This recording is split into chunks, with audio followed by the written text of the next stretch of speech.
Is everybody out of the waiting room? Jocelyn? Yep. Okay, well then we'll get started. I'm going to ask everybody to mute, please.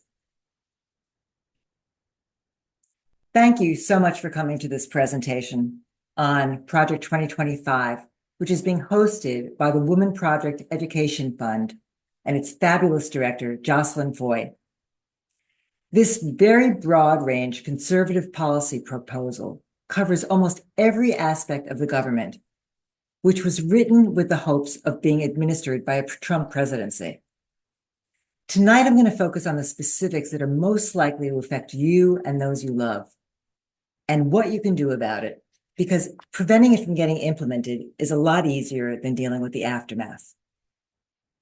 Since I'm hoping to keep this presentation to under an hour, we will not be doing Q&A, and the chat, while it's on, I'm going to ask you not to use it because that gets very distracting, but Jocelyn will be using it to provide sources and resources. The slides, courtesy of my friend and college roommate Claudia Strauss, will be on the Women Project website along with a copy of tonight's presentation. So let me tell you a little bit about who I am and why I'm doing this. My name is Barbara Holtzman, and I often go by Bina, a nickname I chose because I like the meaning, which is wisdom and understanding. I'm a psychotherapist in private practice in Rhode Island, and I've been an activist since 2016. And you can guess what got me started. Why am I doing this presentation?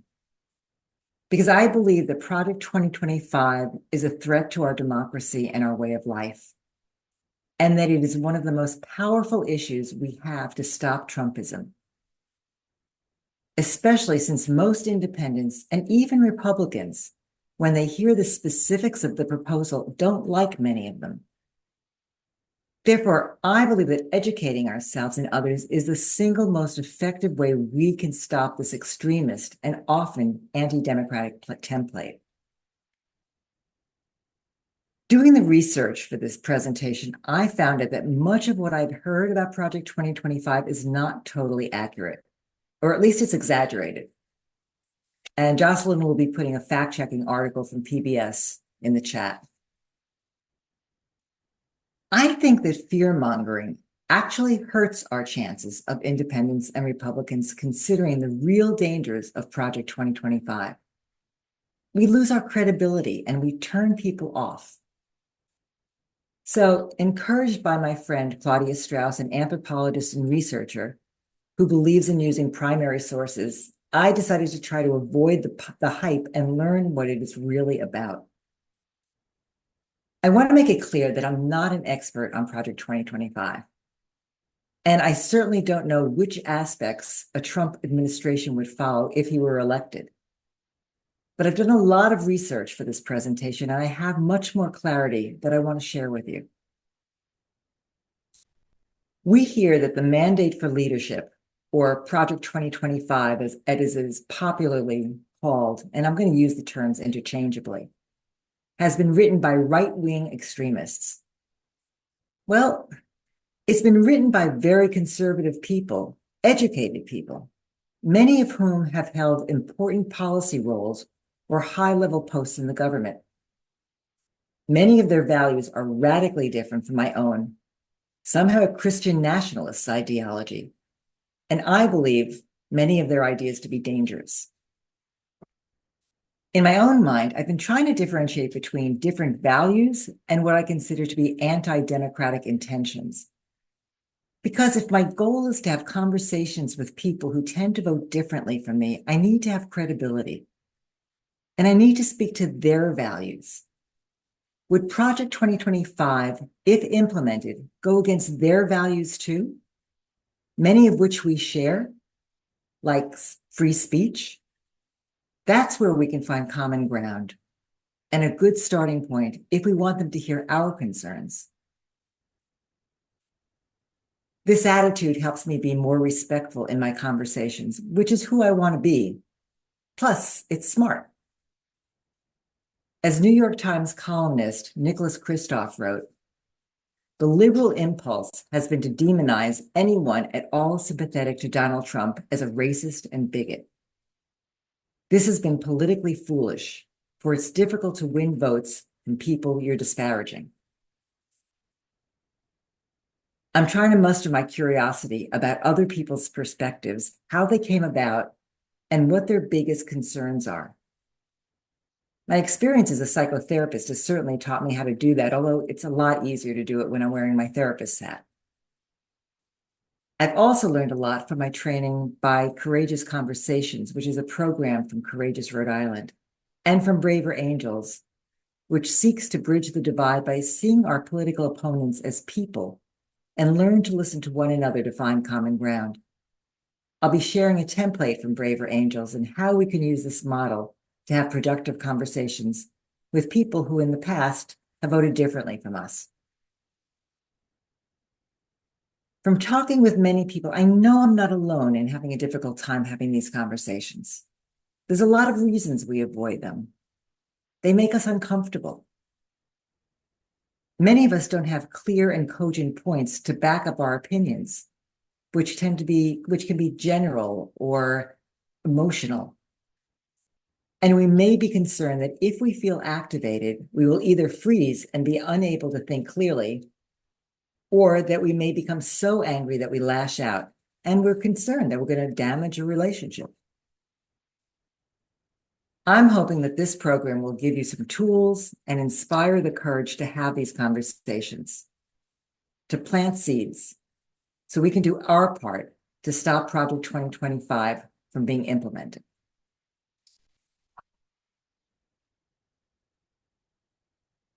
Oops, can't get the slide to move. Hang on, my tech person, Nancy, is going to come and see what she can do.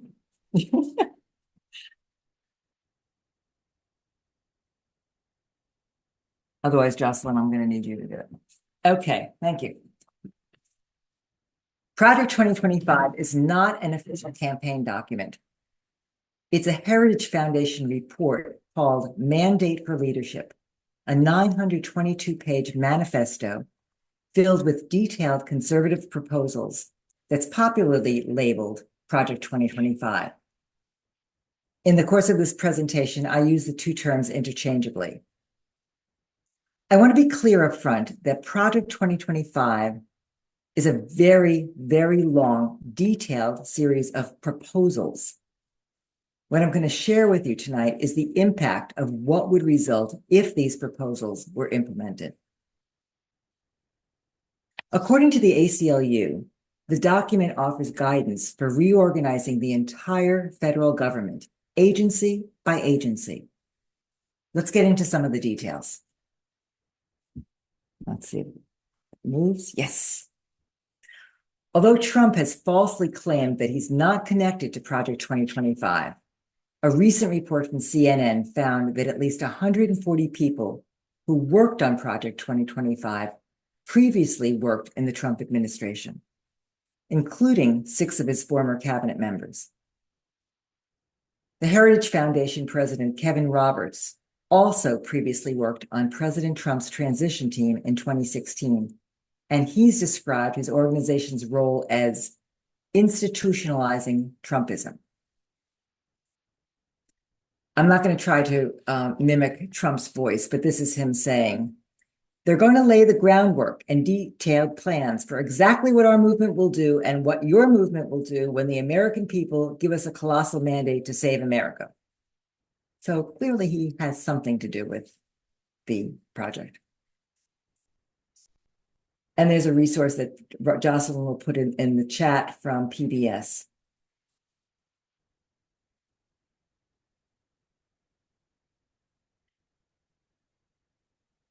What does this massive document say, and how would it affect us?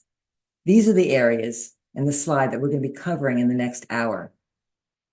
According to factcheck.org, Project 2025 provides a roadmap for the next conservative president to downsize the federal government and fundamentally change how it works, including the tax system, immigration enforcement, social welfare programs, and energy policy, particularly those designed to address climate change.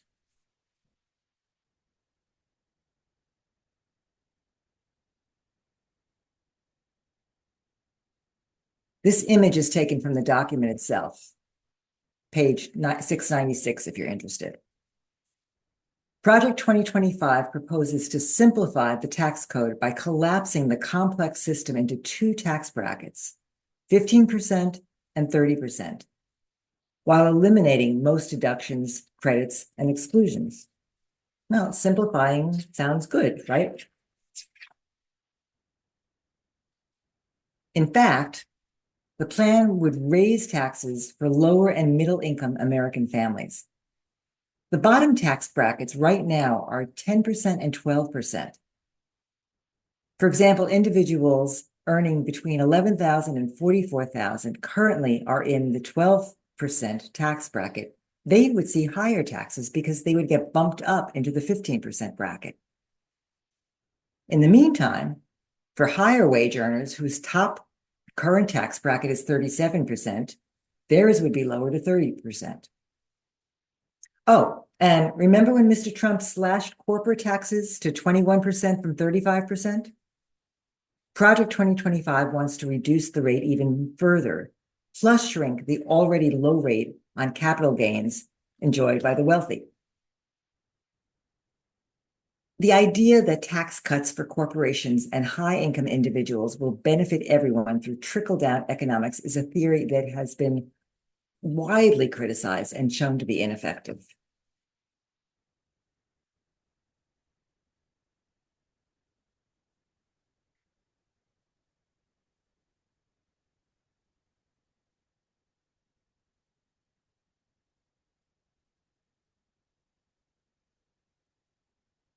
And that chart doesn't even include the changes if the earned income and child tax credit were eliminated.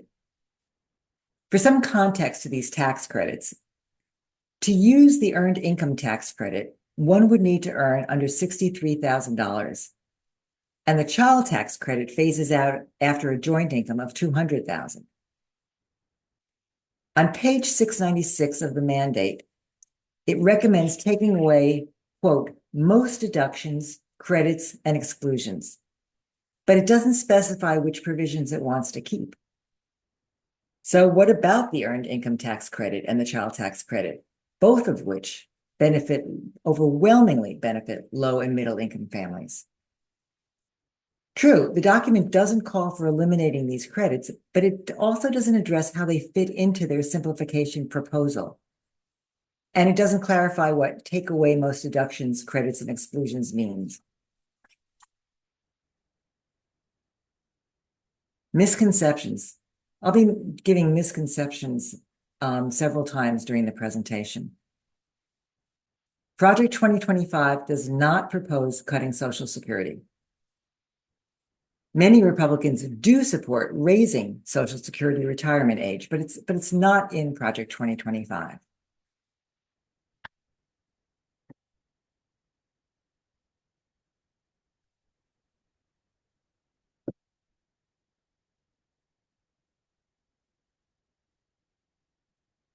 Project 2025 says the Department of Health and Human Services should change its name to the Department of Life and explicitly rejects the notion that abortion is healthcare.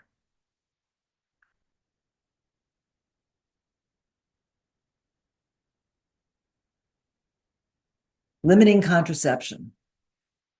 The document notes that most private health insurers currently cover recommended preventative services, which involves a range of birth control methods, including emergency contraception.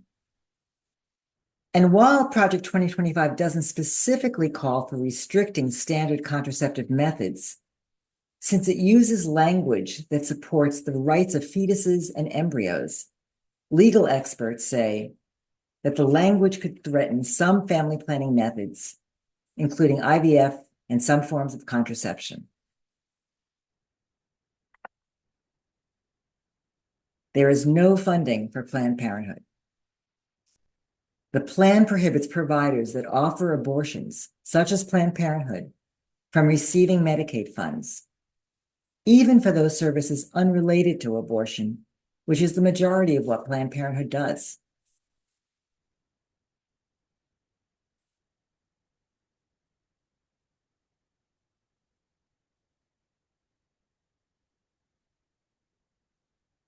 According to PolitiFact, Project 2025 recommends that states submit more detailed abortion reporting to the federal government. It wants more information about how and when the abortions took place and other statistics for miscarriages and stillbirths. The plan proposes withholding federal money from states that don't report to the CDC how many abortions took place within their borders. So talk about states' rights.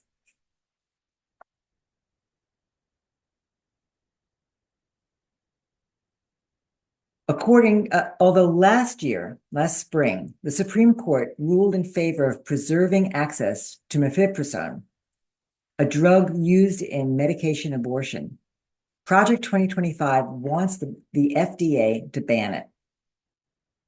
In the Supreme Court's ruling, they didn't actually rule on the drug itself. They've just rejected the plaintiffs as not having legal standing to bring the case. So, to my understanding, this means the Supreme Court could rule against it if it was brought up in another way. Since its approval and that of a companion drug in 2000, use of mifepristone, I have trouble pronouncing it, has soared, and it now accounts for 63% of all abortions. Meanwhile, the number of surgical abortions has dropped from more than 1.5 million yearly in the 1980s to fewer than 400,000 last year.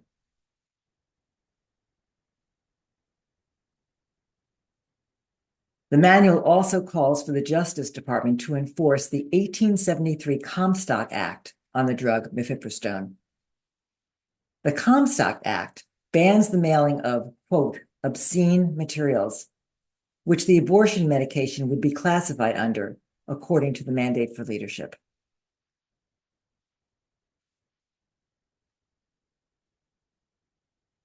According to a fact-checking article from PBS, Project 2025 calls for the Department of Health and Human Services to ensure that the training of medical professionals, including doctors and nurses, omits abortion training. It seems to me that that would ensure that legal abortions won't be available in the long term, regardless of what happens in the state legislatures.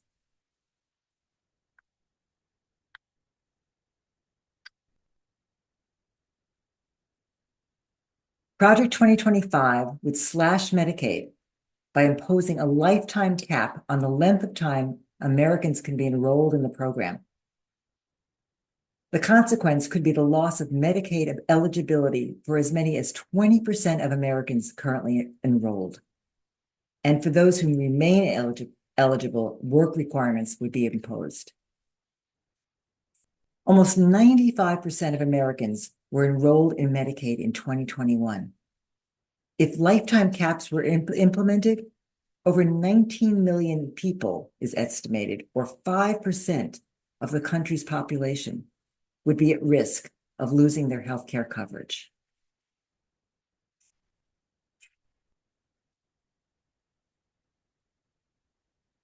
It wants to stop Medicare drug price negotiations and reverse the Inflation Reduction Act cap on drugs like insulin, which is now limited to $35 a month. It also wants to make Medicare Advantage plans the default enrollment. Unlike traditional Medicare, Medicare Advantage plans can require prior authorization.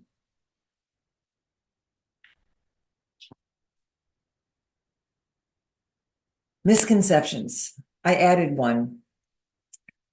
Examining the details in the Heritage Foundation's healthcare proposal, it doesn't appear that they're proposing eliminating the requirement to cover those with pre-existing conditions. This surprised me. And Project 2025 does not call for Social Security cuts. None of its 10 references to Social Security addresses plans for cutting the program. Remember that we're talking about the recommendations from Project 2025, which sometimes differ from Trump's intentions.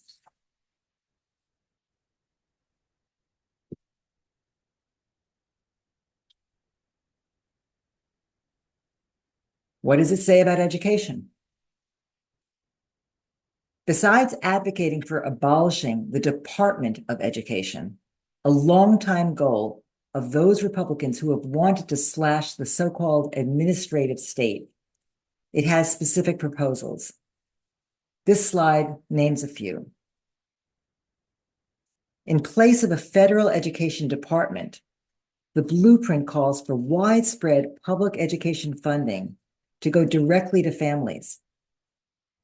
According to PolitiFact, in eliminating the U.S. Department of Education, some, if not all, federal aid to public K-12 schools would be phased out. It proposes transitioning some programs to the states over 10 years and cancels others that it deems ineffective. Drastically changing Title I. Title I is a program that provides financial aid to schools with a high percentage of low-income students and students with disabilities. Without Title I, the entire country could lose about 6% of the teacher workforce, which would affect over 2.8 million students, is estimated. This program, funded at a little over $18 billion for fiscal 2024, is the largest federal program for K-12 schools.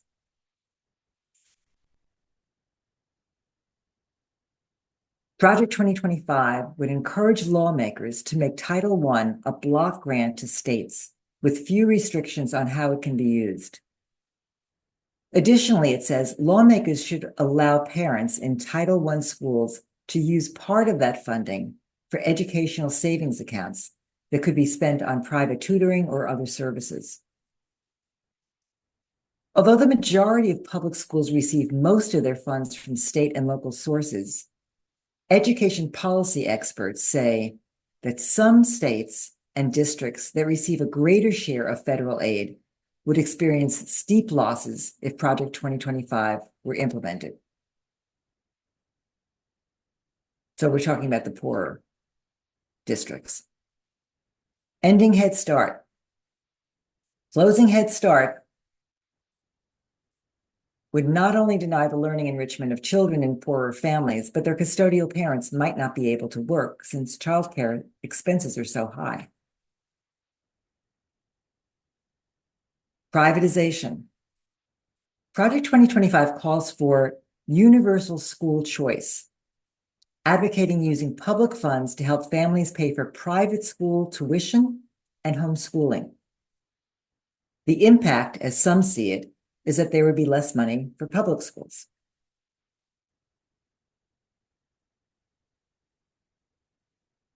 Censoring teachers, and I'm quoting from the Mandate for Leadership. The previous tenets of critical race theory and gender ideology should be excised from curricula in every public school in the country.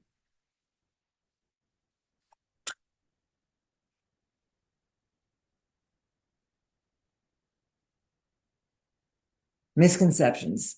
Project 2025 does not call for totally defunding all K-12 education, but you see the specifics about how it would be affected.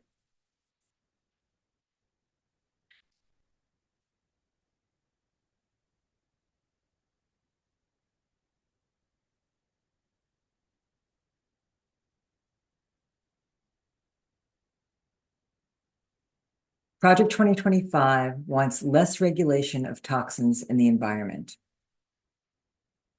They want to weaken the EPA authority to regulate toxic emissions and ban cumulative impact analysis, which is the study of the effects over time.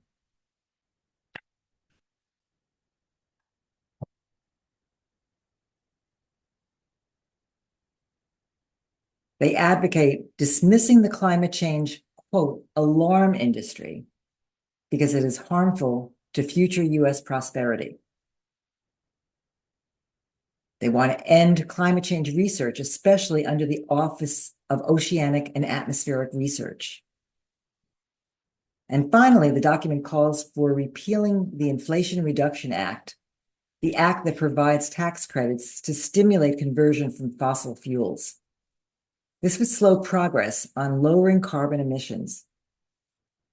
Despite its name, the goal of the Inflation Reduction Act is to facilitate a shift towards renewable energy.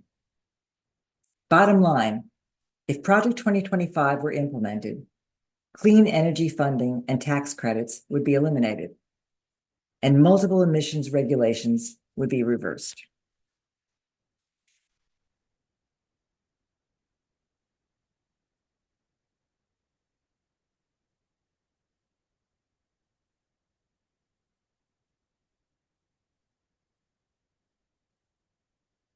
According to the ACLU, current policy dictates that immigration agents avoid arresting or detaining suspected non-citizens in protected areas like schools, churches, and hospitals. But Project 2025 calls for weaponizing these common spaces as part of a broader anti-immigrant agenda that includes co-opting state and local police to deport non-citizens in common spaces. Some have called this a mass deportation plan. And it calls for ending the temporary protected status of certain groups, including the Dreamers.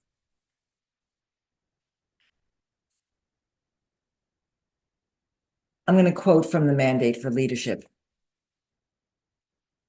The next conservative president must make the institutions of American civil society hard targets for woke culture warriors. This starts with deleting the terms sexual orientation and gender identity, diversity, equity, and inclusion, gender equality, gender equity, gender awareness, gender sensitive, and any other term used to deprive Americans of their First Amendment rights out of every federal rule, agency regulation, contract, grant, regulation, and piece of legislation that exists.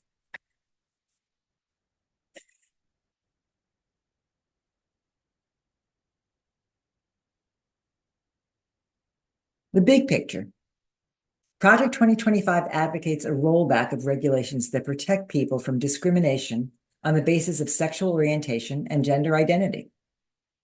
It calls for agencies to focus their enforcement of sex discrimination laws on the, quote, biological binary meaning of sex. There are a lot of pieces to this, and I debated how much to include. Title VII of the Civil Rights Act of 1964 is a federal law that protects job applicants and employees from discrimination in the workplace, prohibits discrimination based on race, color, religion, sex, and national origin. Title VII also protects employees from retaliation if they complain about discrimination. Project 2025 calls on the next conservative administration to limit Title VII's sex discrimination protections as it applies to LGBTQ people. In addition, it advocates changing the rules of Title IX and restoring the rules by former Secretary of Education Betsy DeVos to define sex to mean only biological sex recognized at birth. Title IX is the federal civil rights law that prevents discrimination based on sex in educational programs and activities that receive federal funding.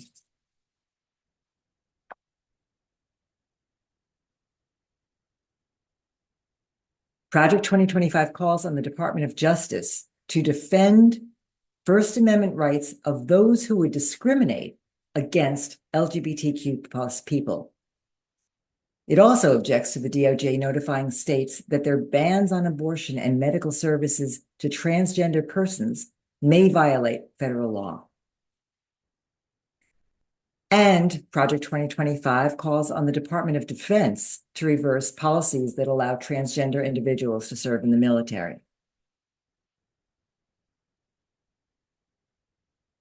Project 2025 recommends the next conservative administration issue a directive to cease promotion of the DEI agenda, which includes anti-bullying of LGBTQ plus folks.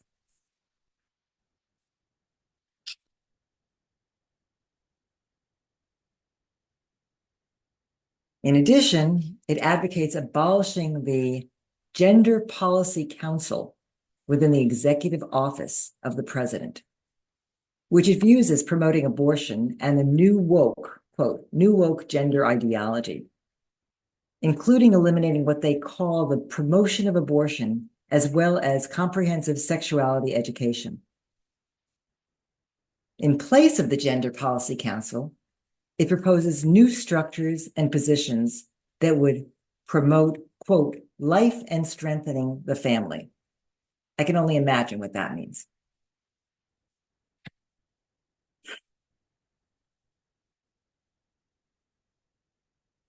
Are you breathing?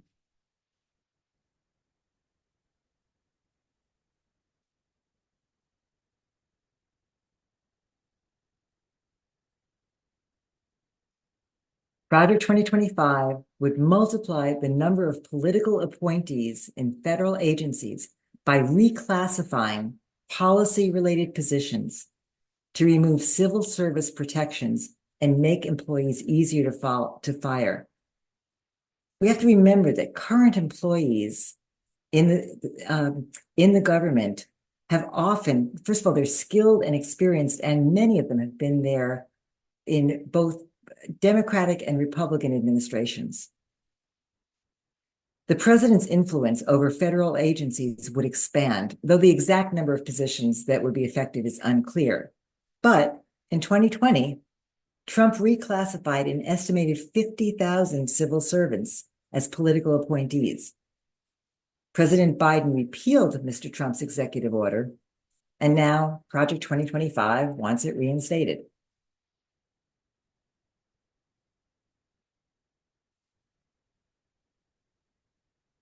That was a lot. And there's more, but I chose what I thought were the most important issues for us to understand. And I don't know if all of the resources got into the chat, but they will be, yes, thank you, Jocelyn. And you can always download the mandate for leadership and put in the search tool which issue you're investigating. That's what Claudia, my friend and fellow researcher, who made these fabulous slides, and I did. Now we're going to move on to the skills section. How to have productive conversations. But first, I'm going to suggest that you check inside. I mean, I'm a therapist after all. Notice how this is all landing for you. What are you feeling hearing all of this? Are you feeling outraged? Scared? Tense? Numb? Have you been holding your breath? If we begin our conversations from this place of tension and upset, even those across the aisle who might be open to having a civil conversation with us may get triggered and unable to speak non-defensively or listen to what we have to say. And here I'm going to put in a plug for stress management for activists, which is a webinar that I did with the Women Project in 2022. And Jocelyn, I think, is putting the link in the workshop. And I've asked her to send a link along with this training, and along with this talk and the slides and resources. And please feel free to share. Back to how we can have productive conversations about Project 2025. Even if we're feeling relatively calm, if our attitude is that we are right, in fact, we're so sure that we are right that all we need to do is find the right argument to persuade. Can you relate? Our attitude and the energy behind it will trigger an automatic no, blocking any openness and curiosity. It's our state of being when we enter a conversation that is key. Are we able to muster respect and curiosity? The best way I know how to do this is by remembering Martin Buber's I Thou philosophy. According to this philosophy, in every moment, we can see another person as an I or an it. They're either an I, a person like ourselves, whose feelings and needs matter like ours do, or they're an it. They're an object. They're an obstacle to getting what we want. They're a vehicle for getting what we want, or they simply don't matter. And you can feel that whether you're being seen as an I or an it.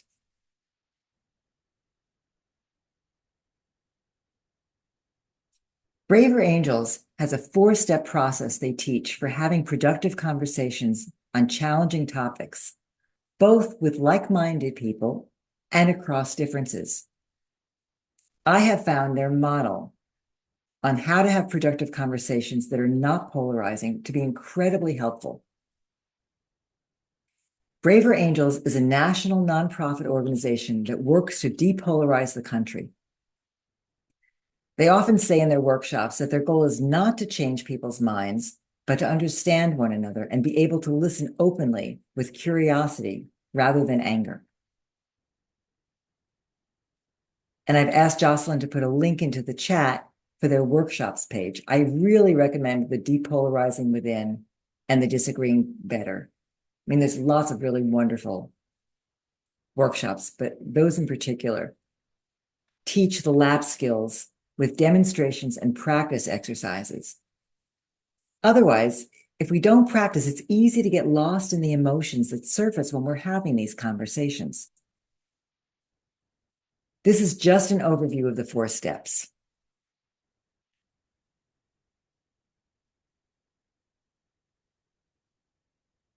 Listen to understand, acknowledge, pivot, and perspective, LAP.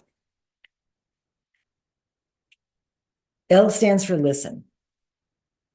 To listen to understand, you have to turn off your arguing back mindset and really hear what the other person is saying. If you're preparing your next point, you're not listening. While you're listening, listen for the other person's values and emotions underneath their viewpoint. Strong emotions could mean a deeper story there. It's especially important to listen for anything you can agree with and resist the temptation to stop listening because of stereotypes you have about people who differ from you. A is for acknowledge. It's important as your very first response is to acknowledge what you've heard and any points of agreement. You want the person with whom you're having a conversation to feel heard and joined with. If they feel you're immediately opposed to them, they are likely to stop listening when you want to speak. Some examples of acknowledged statements might be, I can tell you have strong feelings about X, Y, or Z. Or that must have been scary for you, or some other emotion. So you're saying, and here we repeat what they're saying or paraphrase. I agree with you that things are out of control, or whatever it is that we agree with. Really important to find ways that we agree. After you acknowledge what the person has said, then you pivot. Pivot was new to me. In my mind, it's a key component, if not the key component, in tough conversations. A pivot is used to signal a shift in the conversation. It's like putting on your car signal to indicate that you'd like to make a turn. You signal before making the turn to warn people behind you. For example, a pivot statement might be, I'm with you on being very concerned about what's going on. Can I throw in another perspective? Or, I hear that you feel like Trump has a good plan. I've been learning more about Project 2025. Can I share what I've learned?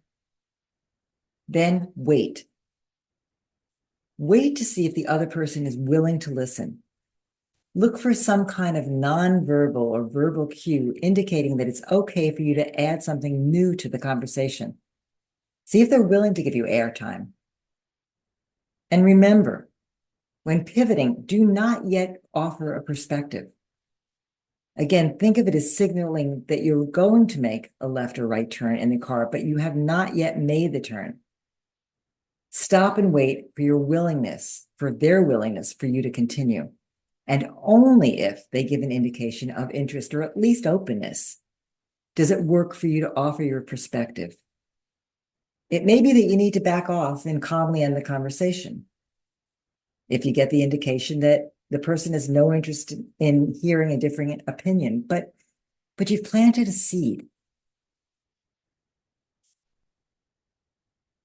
Finally, assuming you get an indication to offer another perspective, the second P, now is the time to offer your perspective.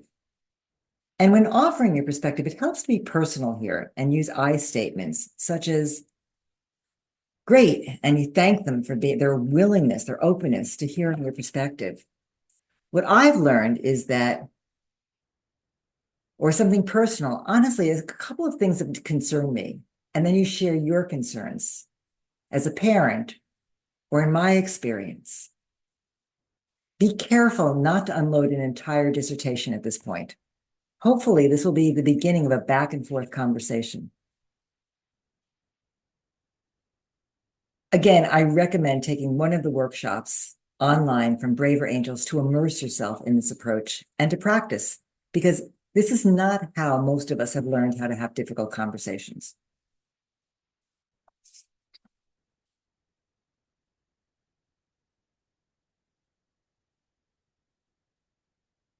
In closing, my intention in doing this program was to offer a general overview of what Project 2025 is and is not, and specifics that would affect us and our loved ones,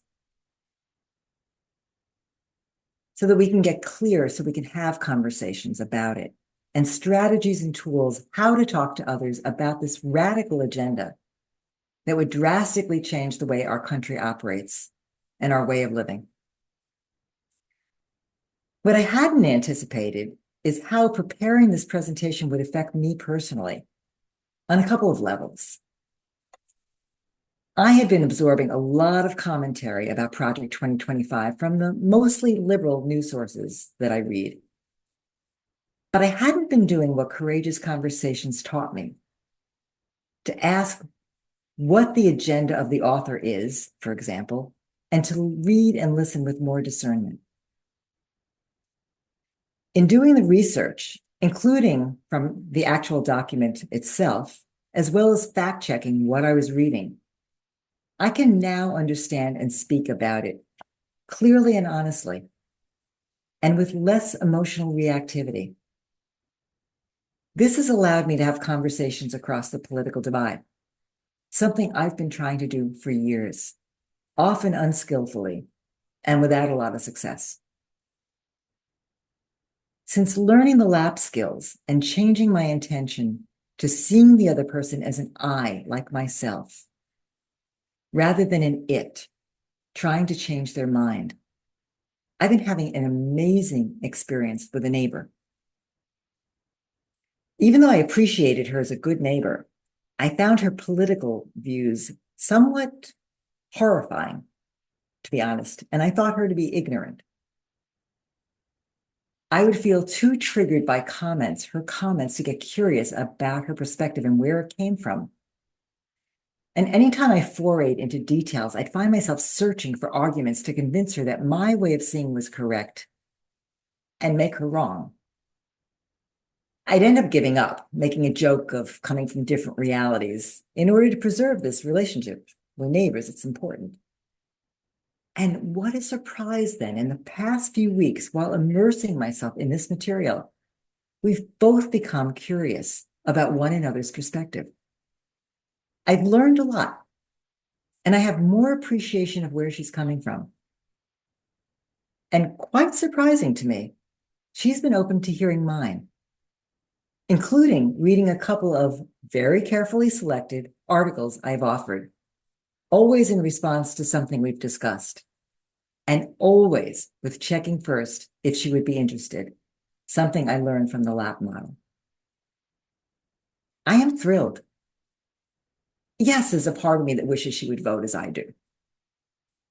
But I know that it is only because of my newly open and curious attitude, without an agenda, that she's open to hearing my perspective and why I see things as I do. Seeds are being planted in both of us. Will these kinds of conversations change the trajectory of the divisiveness of our country? Could they stop the radical changes that Project 2025 and its proponents are pushing? Who knows? Although the people who have taken Braver Angels workshops report that after getting to know people across the aisle as people and understand them better, they feel less division. Some have even become friends. I've always believed that if I didn't do the small piece that I'm capable of, I have no right to complain about the outcome. And you are here too. So clearly you want to play a role in changing this trajectory. Thank you for being here. I hope you found this presentation helpful. If you want to share it, including the resources and slides, Jocelyn will be sending it out to you, and she'll put it on the Woman Project website.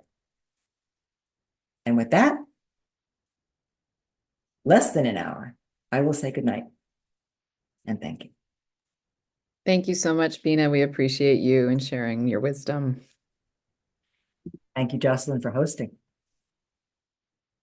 Okay, folks, I'm going to kick you out, but it's not because we don't love you. So stay tuned for recording and research to come your way.